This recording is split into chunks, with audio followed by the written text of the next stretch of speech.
तो जय हिंद दोस्तों, स्वागत है आप सभी का एक बार फिर से मेरे YouTube चैनल पर। और देखिए, आज की जो क्लास होने वाली है ये आपके टॉपिक के अकॉर्डिंग ही होने वाली है, यानी कि सिलेबस के अकॉर्डिंग ही होने वाली है। विमुद्रीकरण और उसके प्रभाव। भाई प्यारे बच्चों, ये विमुद्रीकरण और उसके प्रभाव से ही क्लास होगी। एक मिनट। तो विमुद्रीकरण और जो ये है उसके प्रभाव, ये आपको टॉपिक मेंशन किया गया है सीधा सीधा सिलेबस के अंदर। तो जो सिलेबस है उसी के अकॉर्डिंग यदि आप अपनी तैयारी करोगे तो आपके नंबर जो हैं जीएस में अच्छे आएंगे। कारण क्या है, देखिए यहां पर सीधा सीधा मेंशन किया है विमुद्रीकरण और उसके प्रभाव। इससे पहली क्लास में मैंने देखी जीएसटी वस्तु एवं सेवा कर को कंप्लीट कर दिया है, और उसके साथ साथ आतंकवाद और ये आंतरिक सुरक्षा जो है इसके टॉपिक भी मैंने कवर करा दिया। यदि आपने वो वीडियो नहीं देखी तो आपको प्लेलिस्ट मिल जाएगी उत्तर प्रदेश की, उसमें आपको ये सभी टॉपिक कवर हो जाएंगे। तो आज की क्लास में हम पढ़ने वाले हैं विमुद्रीकरण। काफी इंपॉर्टेंट टॉपिक है ये, क्योंकि यहां से आपने देखा होगा, यदि आपने पिछले पेपरों का एग्जाम का एनालिसिस किया होगा तो 2021 में शायद 20 में एग्जाम हुआ था इसका जेल वार्डन का। तो उसमें पूछा गया था कि भैया ये बताइए कि विमुद्रीकरण जो है 2016 वाला किस डेट को किया गया था। तो क्वेश्चन यहां से बनेगा आपका, एक क्वेश्चन जरूर मुझे लगता है कि यहां से आना चाहिए, क्योंकि सिलेबस में मेंशन किया है साफ साफ। तो चलिए इसको पढ़ते हैं। 5 या 7 मिनट का टॉपिक सारा है, इसी को पढ़ेंगे। डीमोनेटाइज यानी कि मुद्रा का विमुद्रीकरण। ठीक है ना। विमुद्रीकरण क्या है? नोटबंदी। जो भारत के अंदर नोटबंदी हुई है उसी से क्वेश्चन बनाता है एग्जामिनर, इससे ज्यादा आपसे कुछ नहीं पूछता। बाकी उसके प्रभावों की बात करें तो इसको सबसे लास्ट में कवर करेंगे हम इस वीडियो में, और जानेंगे वहां पर भी कि आपसे प्रभाव से कैसे क्वेश्चन बना सकता है।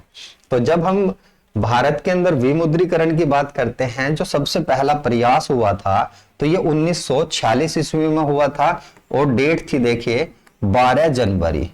12 जनवरी में प्रथम प्रयास, प्रथम बार जो हुआ था 12 जनवरी 1946 ईस्वी में हुआ था।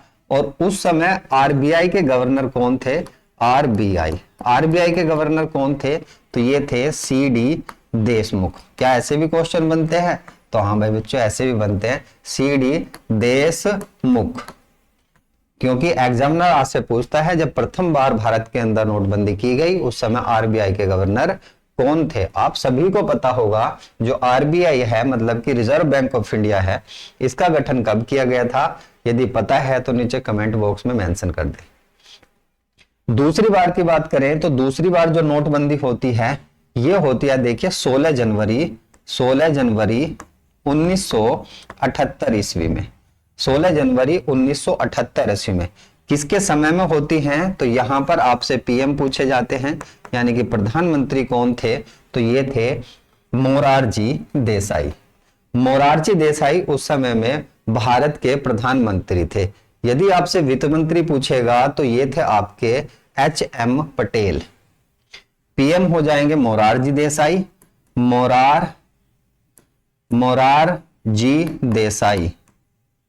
देसाई। ठीक है।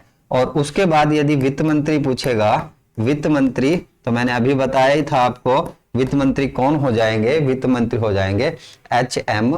पटेल जी। एच.एम. पटेल। तो अब आपके दिमाग में एक क्वेश्चन आया होगा कि भाई जब पहले भी तो ये की गई थी नोटबंदी, तब तो आपने बताया नहीं कि वित्त मंत्री कौन थे, क्योंकि भाई ये टाइम पीरियड ही अंग्रेजों वाला था, हमें आजादी नहीं मिली थी, और उस समय की बात है जब हमें कौन रूल करते थे? अंग्रेज रूल करते थे। तो ये उस समय की बात है। यदि यहां पर आपसे आरबीआई के गवर्नर पूछ लिया जाए तो ये थे आईजी पटेल। पटेल के नाम से ही है। उस समय गवर्नर कौन थे? तो गवर्नर यहां पर लिख लेना, आरबीआई के गवर्नर उस समय कौन थे? तो ये थे आईजी पटेल। आईजी पटेल का नाम याद रखना। ये दूसरी बार जब नोटबंदी हुई थी तब। और उस समय यदि आपसे पूछ लिया जाता है कि वित्त सचिव कौन थे, इसी समय की बात हो रही है प्यारे बच्चों, कि इस समय वित्त सचिव कौन थे, तो ये भी आपको पता होना चाहिए, क्योंकि ये बहुत इंपॉर्टेंट नाम है, वित्त सचिव। वित्त सचिव ये थे हमारे पूर्व प्रधानमंत्री कौन? मंत्री श्री मनमोहन सिंह जी, श्री मनमोहन सिंह जी। तो ये नाम भी आपने याद रखना है प्यारे बच्चों। सेकंड वाली जो विमुद्रीकरण हुआ है यानी कि नोटबंदी हुई है, तो उसमें ये सभी चीजें आपसे पूछ ली जाती हैं। तो सेकंड वाली बहुत ज्यादा इंपॉर्टेंट है। 16 जनवरी 1978 को होती है। प्रधानमंत्री मोरारजी देसाई थे। वित्त मंत्री जो थे उस समय एच.एम. पटेल जी थे। और बात की जाए कि आरबीआई के जो गवर्नर थे ये कौन थे, तो ये थे आई.जी. पटेल। और उस समय वित्त सचिव जो थे कौन थे, तो ये प्रधानमंत्री जो हमारे पूर्व रह चुके हैं, प्रधानमंत्री श्री मनमोहन सिंह जी। इतनी बातें आपने इससे याद रखनी है। बात करते हैं तीसरी बार जो नोटबंदी हुई थी ये कब हुई थी, तो ये डेट याद रखना 8 नवंबर 2016 को की गई थी। और यही जेल वार्डन में क्वेश्चन पूछा गया था। इस समय वित्त मंत्री कौन थे, तो अरुण जेटली जी थे। अरुण जेटली, अरुण जेटली जी इस समय वित्त मंत्री थे। वित्त मंत्री, ये भी आपको पता होना चाहिए क्योंकि वित्त मंत्री से क्वेश्चन बना लेता है। इस समय की बात करें तो इस समय यदि आपसे पूछता है आरबीआई के गवर्नर कौन थे, तो आरबीआई के जो हेड थे इस समय ये थे उर्जित पटेल। उर्जित पटेल। अभी कौन है, तो अभी वर्तमान में है शक्तिकांत दास जी। इतनी बातें याद रखनी है इससे। आगे बात करते हैं भाई बच्चों, स्वच्छ नोट नीति। अभी इसमें पूछ रहा है, हाँ बस एक पॉइंट और आप ये देख लीजिए कि मुद्रीकरण की शुरुआत जो होती है, मुद्रीकरण की शुरुआत जो होती है ये होती है 1873 ईस्वी में। और सबसे पहला देश कौन बनता है, यूएसए। यूएसए, ठीक है, यूएसए पहला देश था जिसके अंदर आरबीआई, ये थोड़ा सा गलत लिखा हुआ था तो इसे भी सही कर लेते हैं प्यारे बच्चों, आरबीआई। तो भारत के अंदर कितनी बार हो चुकी है नोटबंदी, तो 3 बार हो चुकी है। और तीनों बार मैंने आपको बता दी। सबसे लास्ट में अभी क्या हुई थी, तो ये हुई थी 8 नवंबर 2016 को। अब बहुत बच्चों के दिमाग में ये पॉइंट आ रहा होगा, सर अभी हाल फिलहाल में 2000 के नोट भी तो बंद किए गए हैं, क्या वो भी नोटबंदी थी? तो नहीं प्यारे बच्चों, वो नोटबंदी नहीं थी। वो थी भारत की, या कि ये कहें कि आरबीआई की, आरबीआई की। आरबीआई की क्या थी, ये स्वच्छ नोट नीति थी, जो कब लागू की जाती है, तो 1999 ईस्वी में लागू की जाती है। इसके तहत क्या होता है, तो कटे फटे जो नोट थे उनको बदला जाता है। जो कटे फटे नोट थे उनको बदला जाता है। और हाल ही में 2000 का नोट बंद किया गया, और ये किया गया था 19 मई को। 19 मई को घोषणा की थी 2023 को, कि ये कहा था कि 2000 का नोट जो है वो चलन से बाहर होगा भाई। और कब तक चलेगा ये केवल, तो ये चलने वाला है 30 सितंबर 2023 तक चला। उसके बाद ये निष्क्रिय हो गया। अब यदि किसी के पास भी है तो ये नहीं चलेगा। तो आरबीआई ने अपनी स्वच्छ नोट नीति के तहत जो आई थी 1999 ईस्वी में, उसके तहत 2000 के नोट को भी बंद कर दिया। जो विमुद्रीकरण, या ये कहें कि जो था ये आपका विमुद्रीकरण या नोटबंदी नहीं कहलाएगा। तो आपने ये चीजें ध्यान रखनी है। आरबीआई के 1-2 पॉइंट और बता देता हूं। देखिए आरबीआई जो है, आरबीआई के द्वारा मौद्रिक नीति पेश की जाती है। मौद्रिक नीति ये भी कई बार एग्जामिनर पूछ लेता है कि भाई मौद्रिक नीति कौन पेश करता है, तो मौद्रिक नीति जो पेश करता है आरबीआई करता है। और इसके अंदर जो सदस्य होते हैं, सदस्य आपसे पूछता है कि कितने सदस्य होते हैं, तो 6 सदस्य होते हैं, जिसमें एक अध्यक्ष होता है और अन्य होते हैं।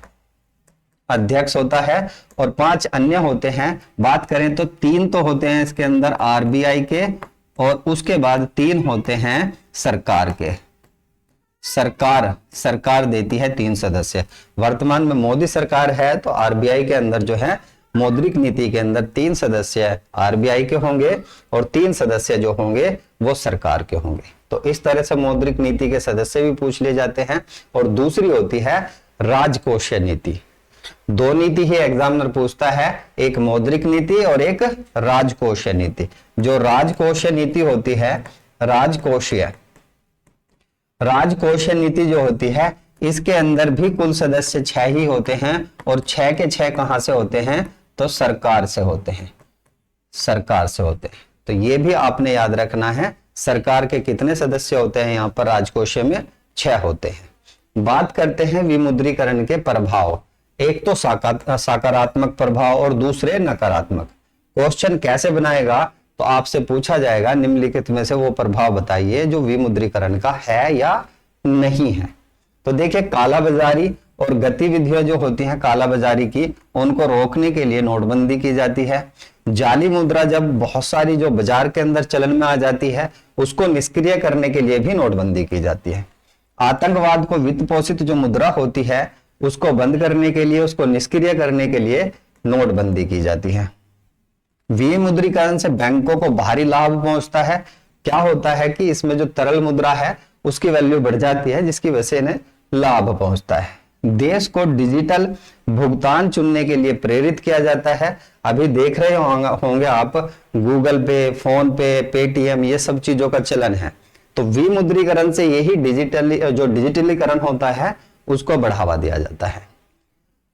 नकारात्मक प्रभाव की बात करें तो जो नकदी होती है, मार्केट के अंदर जो नकदी होती है उसमें कमी आती है। दूसरी, आर्थिक मंदी की ओर भी जोर दिया जाता है, जोर हो जाता है, ऑटोमेटिकली आर्थिक मंदी आ जाती है और नौकरियों की हानि होती है। ज्यादातर क्या होता है, जैसे नोटबंदी होती है तो नौकरियों के अंदर भी क्या हो जाती है, कमी आ जाती है। तो ये कुछ नकारात्मक प्रभाव और सकारात्मक।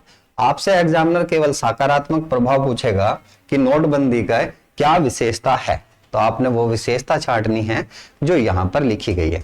बाकी आप अपने माइंड से भी लगा लोगे, क्योंकि आप 12वीं पास करके ही क्या नाम उत्तर प्रदेश पुलिस का पेपर देने जा रहे हो, तो इतना तो आपको पता ही होगा कि नोटबंदी से क्या क्या चीजें सकारात्मक हो सकती हैं। चलिए, तो बस इस वीडियो में इतना ही था। बहुत छोटी सी वीडियो थी, लेकिन हो सकता है कि आपका 1 नंबर ये पक्का करा दे। तो आपको ये चीजें पता होनी चाहिए कि नोटबंदी से क्या क्या फैक्ट पड़े हैं और आपसे एग्जाम में क्या पूछ सकता है। तो उम्मीद करता हूँ ये सभी चीजें आपकी समझ में आ गई होंगी। मिलता हूँ नेक्स्ट वीडियो में। धन्यवाद।